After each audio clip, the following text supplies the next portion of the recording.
La semana pasada estuvimos hablando sobre el día de descanso, el día de reposo, ¿se acuerdan? Y que yo les dije, no he terminado, solo he visto la primera parte y quería terminar mi prédica, tenía un montón de cosas por decir. Voy a intentar terminarla, ¿ok? Voy a intentar terminarla porque es tan importante que nosotros como cristianos sepamos por qué hacemos las cosas. Recuerden, a veces las personas que no conocen del Señor comparan el cristianismo a otras religiones. Y la verdad es que no hay punto de comparación con el cristianismo y otras religiones. Sí, es más, me gustaría que realmente sean lo más objetivo posible esas personas para darse cuenta que no hay punto de comparación entre el cristianismo y otras religiones. Incluso la Biblia se puede poner, ¿verdad?, alrededor o al costado de otros libros trascendidos como el Corán, el libro del Mormón, o otros al costado, y obviamente en ninguno de esos libros pasarían diferentes pruebas. La prueba histórica, por ejemplo, la prueba histórica la Biblia la pasa completamente. Te dice nombres de reyes, te dice lugares, te dice fechas, etcétera, etcétera. Y cuando los arqueólogos van al lugar, ellos encuentran lo que está en la palabra de Dios. Es impresionante cuán histórico es lo que tenemos en nuestra mano, ¿correcto? Entonces, el cristianismo no se basa en realidad en ideología, en pensamientos, en sentimientos, en ideas que alguien inventó. Los mormones, por ejemplo, con el respeto que me merecen todos ellos tienen una Biblia que es el libro del Mormón, ¿verdad? Entonces, pero cuando tú vas al original de ellos, cómo es que fue formado, tú te vas a dar cuenta que hay textos allí, por ejemplo, que hablan de que Jesús vino a América, por ejemplo, y que se encontró Jesús con tribus americanas y te dicen en ese libro los nombres de las tribus americanas. Y cuando tú vas a la arqueología, no encuentras absolutamente nada. Es decir, ese libro no es un libro histórico, ¿correcto?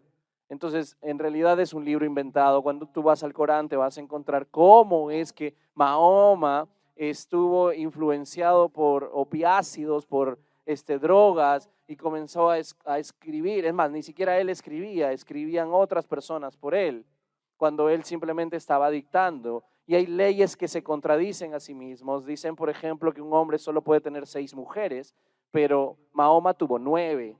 Entonces, cuando tú vas a darte cuenta y lo pones la palabra de Dios alrededor de otros libros, te vas a dar cuenta que este libro siempre va a ser el libro indestructible, porque es la palabra de Dios. Amén. Así que nosotros no estamos basados en simples historias o cuentitos o ideologías que se inventaron personas. Nuestra iglesia cristiana está basada en la historia misma de la humanidad, hechos que realmente sucedieron, ¿correcto? Entonces, esto es muy, pero muy importante. Entonces, vamos a darnos cuenta por qué nosotros como cristianos hacemos las cosas. ¿Por qué? Ahora, el día de hoy quiero volver a retomar el por qué nosotros guardamos el día de reposo. Y entre semana estaba conversando con algunas personas y preguntándoles qué les pareció, qué es lo que más resaltan de la prédica del domingo pasado. Y estaban hablando y me dijeron, pastor, hay un puntito nomás como que me quedó la duda. Me dijo, ¿cuál era la duda? Era por qué se celebra el día domingo y no el día sábado como en el Antiguo Testamento. Entonces, sí lo mencionaste, pero fue tan rápido que se nos escapó, o por lo menos a mí se me escapó, me dijo, ¿no? Entonces, yo quería rápidamente mencionarles por qué nosotros guardamos el día domingo. Y les mencionaba la semana pasada que nosotros celebramos el domingo y no el sábado. En el Antiguo Testamento, en la ley de Moisés, se celebraba el día sábado, ¿correcto? Y no es un principio bíblico desde el Génesis. Eso es importante saberlo. Es desde Moisés, desde la ley de Moisés, Dios instituyó el día sábado como el día de reposo, ¿correcto? Ahora, ¿por qué nosotros celebramos el domingo? Primero, no olvidemos que el cristianismo nació en una nación judía y los judíos celebraban el día sábado, ¿correcto? Y así tú te vas a encontrar varias veces que ellos iban al templo. ¿Qué día iban? Sábado, no iban domingo, ¿correcto? Ahora, pero algo sucedió a partir de la resurrección de Jesús.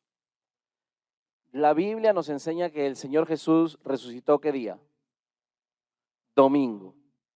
El Señor Jesús resucitó el domingo y los primeros cristianos guardaron el primer día de semana, es decir, el domingo y no el sábado, como en el Antiguo Testamento. Vamos, por favor, no sé si está ahí, ¿sí?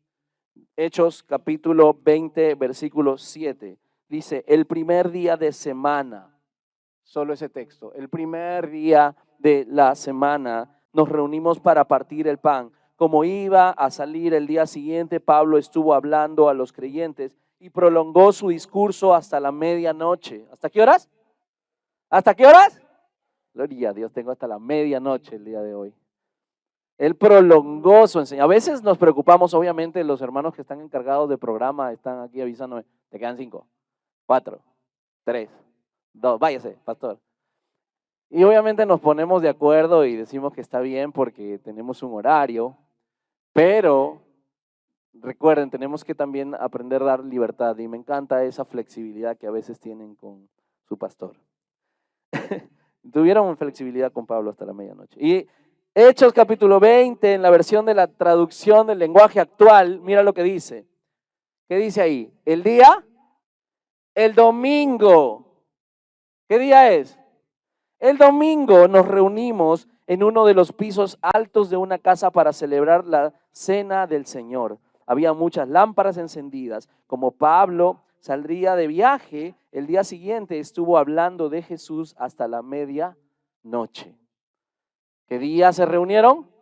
Domingo. Primera de Corintios capítulo 16, versículo 2 dice, el primer día de semana en la nueva versión internacional, pero en la traducción actual, la nueva traducción del lenguaje actual dice, es decir, que cada domingo, ¿qué dice? Cada uno de ustedes debe apartar y guardar algo de dinero según lo que haya ganado. Habla de las finanzas, amén. ¿Qué días tenemos que entregar las ofrendas? Domingos, cada domingo, ¿correcto? Eso es lo que está diciendo la palabra. Entonces, las reuniones de los cristianos eran los días domingos. No debemos, pero otra cosa que la Biblia nos enseña es que no debemos de juzgar a nadie, ni juzgarnos entre nosotros si una persona guarda sábados, por ejemplo. Hay cristianos que guardan días sábados, ¿sabías? Sí, hay minoría, pero sí hay. Entonces, Colosenses capítulo 2, versículo 16 dice, no permitan pues que nadie los juzgue por lo que comen o beben o en relación con los días de fiesta, la luna nueva o los días de reposo. Todo esto no es más que sombra de lo que está por venir, pero lo real y verdadero es Cristo. Entonces nadie esté juzgando por qué guardas esto, por qué no guardas. ¿Por qué celebras Navidad si eso era una fiesta pagana de los romanos y celebraban al sol y ahora quieres celebrar a Jesús? Estás mal. ¿Han escuchado todo eso? Siempre en Navidad, en Semana Santa, en todas estas fechas que celebramos, que gracias a Dios nuestro calendario es cristiano, por así decirlo, y recordamos fechas importantes que están en la palabra de Dios, aunque no hayan sido esas fechas. Correcto. Pero la Biblia dice que no nos estemos juzgando. El problema es cuando estamos juzgando, ¿no? ¿Por qué guarda esto? ¿Por qué no nos estemos juzgando por esto? ¿Ok? Ahora, lo más importante entonces es que reposes en Dios. Amén. Lo más importante es que descanses en Dios. Eso es lo más importante. Y la Biblia dice, esfuérzate por entrar en el reposo de Dios. Ahora, algunos textos de la historia importantes. Ignacio de Antioquía, que vivió desde el 35 al 107. Fíjate lo que él dice. Dice, en sus epístolas, Ignacio enfatizó la importancia de la observancia del domingo como día de adoración cristiana y como día de la resurrección de Cristo. Afirmó que el domingo era el día especial y que los cristianos debían abstenerse de actividades laborales ese día. Estamos hablando de alguien, de Ignacio de Antioquía, que ha sido discípulo de los discípulos, de uno de los discípulos. Entonces, vemos otro en el 100. Justino mártir. Justino escribió sobre el día de reposo y su relación con el sábado judío. Argumentó que el sábado ya no era obligatorio para los cristianos y que el domingo era el día adecuado para la adoración y la conmemoración de la resurrección. Tertuliano, 160, la siguiente generación. Tertuliano, influyente teólogo y apologista, defendió la observancia del domingo en lugar del sábado. Argumentó que el sábado era una institución judía y que el domingo era el día en que los cristianos debían congregarse para la adoración. Orígenes, bueno, este para tu hijo, un nombre. Orígenes, ven para acá, vamos a comer Orígenes.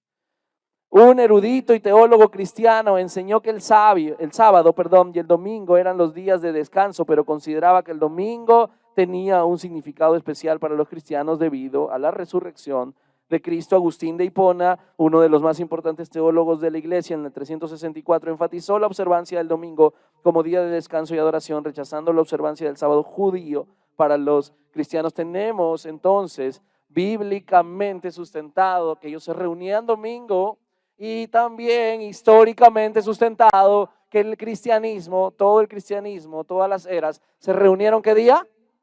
Domingo, amén. Domingo. Entonces es el día para nosotros que recordamos la resurrección de nuestro Señor. Entonces vamos a continuar hablando el día de hoy, ¿por qué hacemos lo que hacemos como cristianos? ¿Por qué nos reunimos? Cuando estuvimos en la pandemia, nosotros nos estábamos reuniendo vía internet, ¿se acuerdan? Entonces, y muchas personas se han acostumbrado que hasta ahora se han quedado en su casa viendo internet nada más.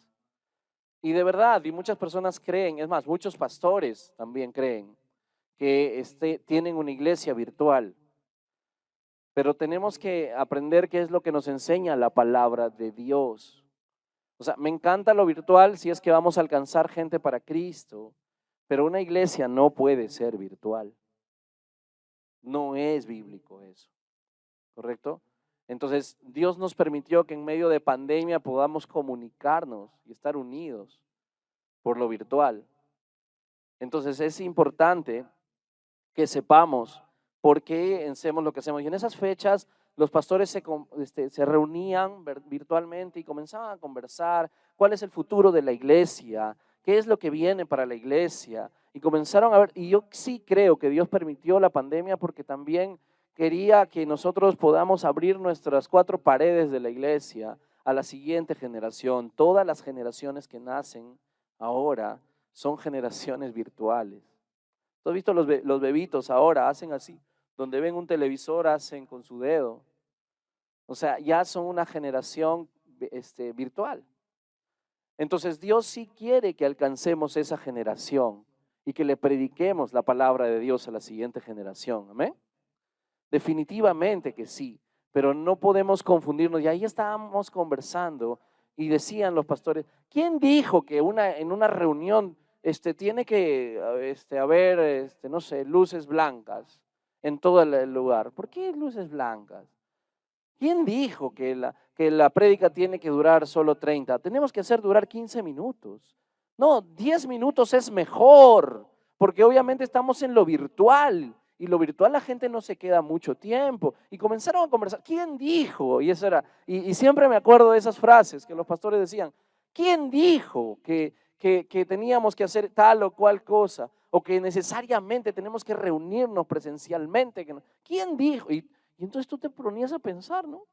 Es decir, en verdad, ¿quién dijo que las reuniones son así? Es más, nos sacaban la historia y nos decían, no, simplemente desde 1800 nos dicen que tenemos que reunirnos y la escuela dominical tiene que estar aparte. Eso no es bíblico. Las familias se reunían juntas en un solo lugar. Hijos, niños, abuelos, ancianos, todos en un solo lugar. Y entonces tú dices, wow, ¿y ahora qué hago con los niños? La bullaza que van a hacer adentro. Pero no es bíblico, no sé qué, no es histórico. Y comenzaban cuestionar cada cosa que hacían en los servicios.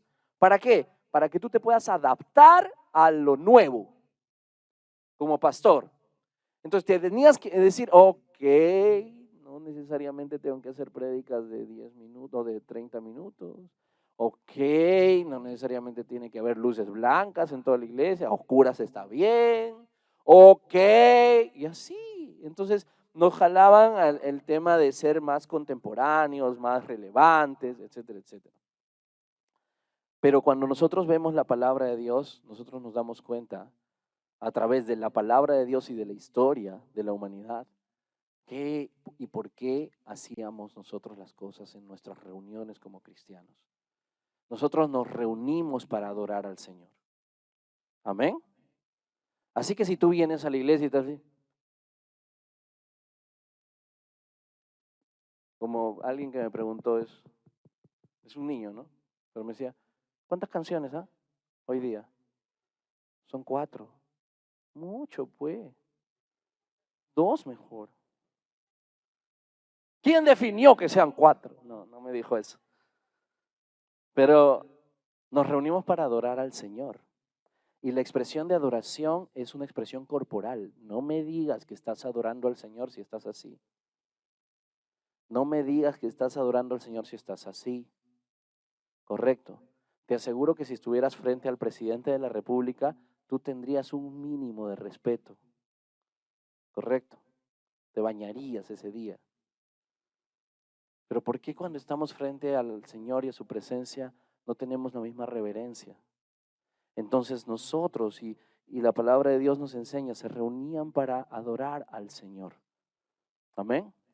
Y ahora, la adoración al Señor como cuerpo es diferente. ¿Se acuerdan? El domingo pasado les dije, adoramos a Dios y nos unimos con los ángeles, nos unimos con los 12 que están alrededor del trono celestial. La Biblia dice que nos unimos aún con los santos que han sido perfeccionados, los que han muerto ya y que siguen adorando a Dios en su presencia. Amén. Así que pues, cuando venimos a la alabanza, al tiempo de alabanza, tenemos un momento en que tocamos la eternidad. Amén. Así que llega temprano. No digas, ay, llegué a tiempo. No, no llegaste a tiempo. Y se los dije la semana pasada, no llegaste a tiempo.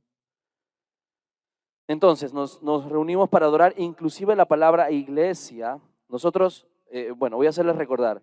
Básicamente, número 1, respondemos al llamado de adorar, ¿correcto? La palabra iglesia significa los llamados o los convocados. Entonces, estamos siendo convocados por el Señor para adorar. 2, respondemos a un llamado de escuchar. ¿Escuchamos qué cosa? La palabra de Dios. Amén. La palabra de Dios. Lo siguiente es que respondemos al llamado de disfrutar de la unidad. ¿Se acuerdan lo que hablamos la semana pasada? La unidad, la relación. Así que no te vayas de la casa de Dios sin tener relación, sin conversar. No te aísles, no te salgas de la iglesia corriendo. Habla con alguien, ten tiempo de comunión. Correcto. Y respondemos también a un llamado de recordar a Jesús a través de la Santa Cena.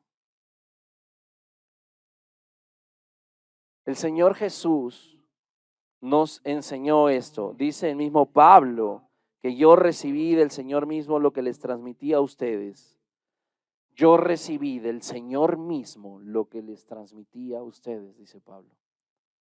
La noche en que el Señor Jesús fue entregado, Él tomó el pan y después de dar gracias lo partió y dijo, esto es mi cuerpo entregado por ustedes, hagan esto en memoria de mí. De la misma manera tomó la copa y después de cenar dijo, esta copa es el nuevo pacto en mi sangre, hagan esto cada vez que la beban de ella, en memoria de mí, porque cada vez que comen este pan y beben de esta copa proclaman la muerte del Señor hasta que venga. Entonces, cuando los cristianos se reúnen, recuerdan lo que hizo Jesús. Amén. ¿Por qué el Señor desde el Antiguo Testamento, cuando tú lees el Antiguo Testamento, Él quería que recuerden cómo Dios los liberó de Egipto? Entonces, hizo una ceremonia, que era una ceremonia nacional, que hasta ahora lo recuerdan los judíos, y es la Pascua. Ellos se reúnen y celebran la Pascua. Ese día recuerdan, hay otro día que ellos celebran, el día de los tabernáculos. ¿Sabe qué cosa es el día de los tabernáculos? Es el día en que ellos salen de sus casas y hacen carpas, ¿verdad? En la zona desértica, y ellos se quedan ahí durante unos días recordando cómo estuvieron ellos en el desierto y cómo Dios fue fiel con ellos en medio del desierto. La Biblia dice que a tus hijos les tienes que hacer recordar esto. Cuando vayas por el camino, hazles recordar, háblales, cántales, hazles recordar a tus hijos. ¿Qué cosa? Lo fiel y lo bueno y cómo es que nos liberó el Señor. Amén. El Señor Jesús usó algo poderoso, la comida. El Señor Jesús usó algo poderoso porque todos comemos. Y aunque no lo creas, la genialidad de nuestro Señor fue que usó la comida porque cada vez, repite cada vez que tú comes, tú tienes la oportunidad de tener comunión con Dios. ¿Se han dado cuenta de las costumbres que tienen los cristianos? Cierran sus ojos, vamos, yo les digo a mi hijo, ya, vamos a orar, no puedes comer, antes que coma, se mete así, no puedes, vamos a orar. Oportunidad para tener comunión con Dios, amén. Él usó la comida para hacernos recordar, porque no te vas a olvidar de comer, ¿me entiendes? Te puedes olvidar de cualquier cosa, pero no de comer, te aseguro. Por eso es que Dios usó esa comida para hacernos recordar y nos dijo, acuérdate. ¿Qué dijo? Hazlo en memoria de mí cada vez que lo bebas.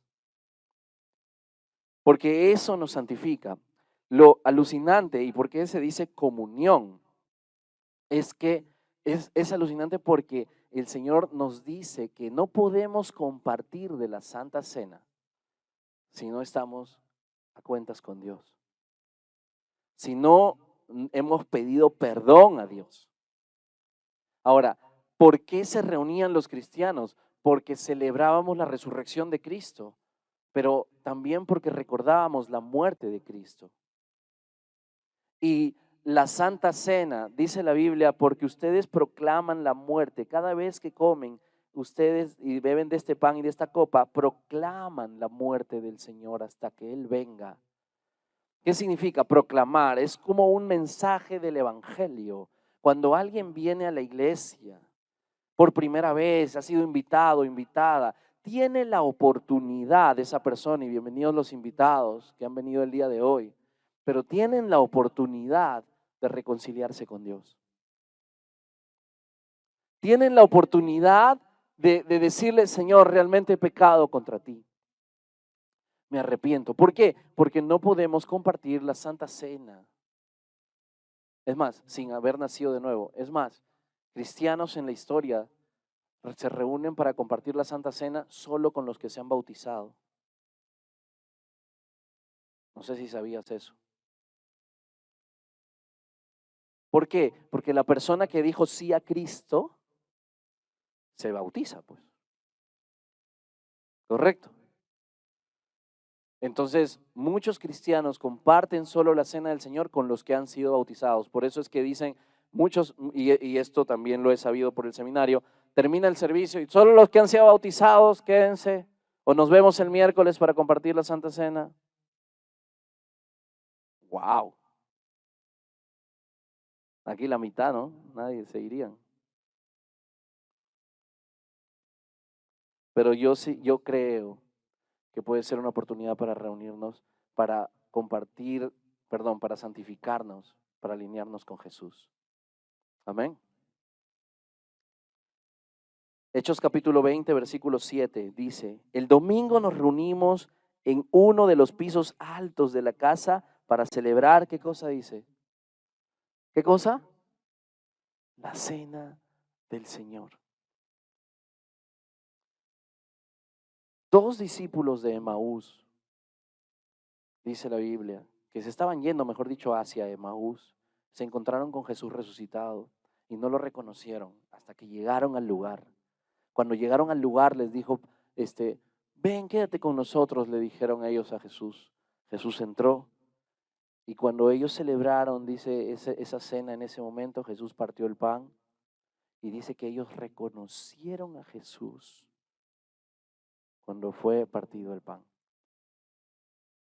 Le voy a pedir a Sebastián que puedas ayudarme con la guitarra.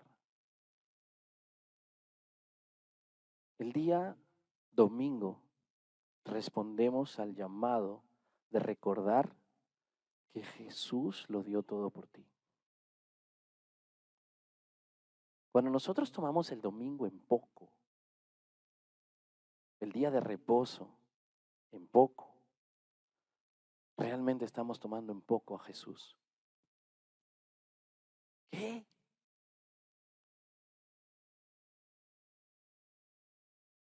Porque el Señor Jesús nos dijo, recuerden esto. ¿Y cuándo recordamos? Cuando nos reunimos. Amén.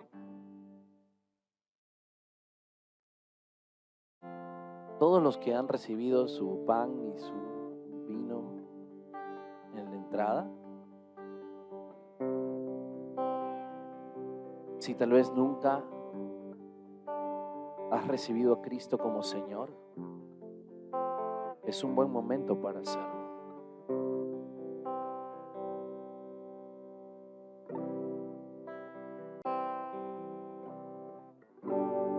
Porque cada vez que comen de este pan y beben de esta copa, proclaman la muerte del Señor hasta que Él venga. Es decir, proclamamos las buenas noticias.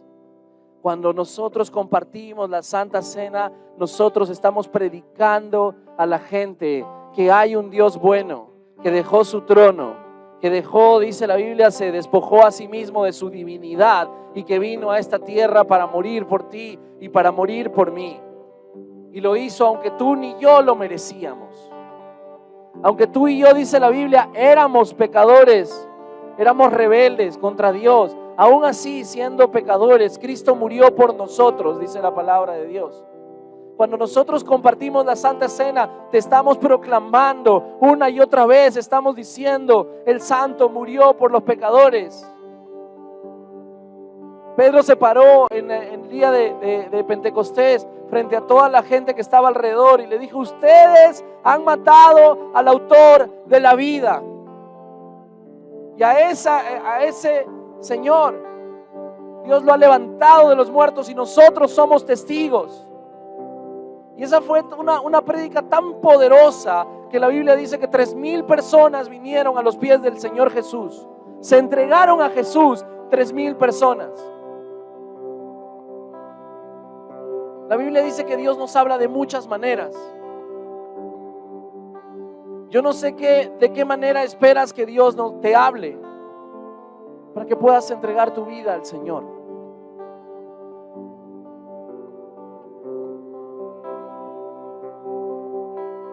Pero proclamamos la muerte del Señor Jesucristo. Como pueblo nos reunimos en la presencia de nuestro Dios. Compartimos momentos de la eternidad cuando alabamos y adoramos al Señor. Pero también recordamos que nuestro Dios es fiel, que nuestro Dios es bueno. Cuando abrimos las Escrituras, Dios abre nuestro entendimiento. Y estamos en su presencia, porque la Biblia dice, donde 2 o más se reúnen en su nombre, Él está allí en medio de ellos. Eso dice la palabra de Dios. Así que el Señor Jesús está presente cuando nos reunimos el día domingo. Amén. Escúchame, no hay otra forma, dice la Biblia, y eso estábamos viéndolo en el retiro. No hay otra forma en que el ser humano pueda ser transformado, a no ser que esté en la presencia de Dios. Jesús dijo, separados de mí nada pueden hacer. Ustedes son las ramas, yo soy la vid y ustedes son las ramas. Separados de mí ustedes no pueden hacer nada.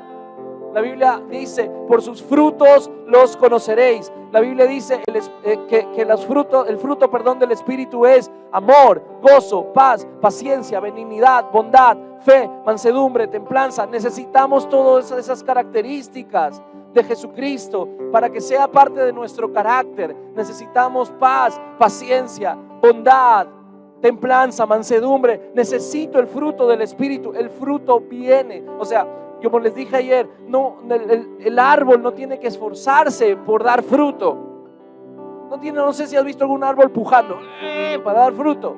No se esfuerza el árbol para dar fruto. Es decir, nuestra transformación, la transformación de nuestro carácter se va a dar en la presencia de Dios. ¿Por qué Dios quiere que vengas el domingo? Porque quiere transformarte. Pero pastor, otra vez vuelvo a caer. Sí, pero ven el siguiente domingo.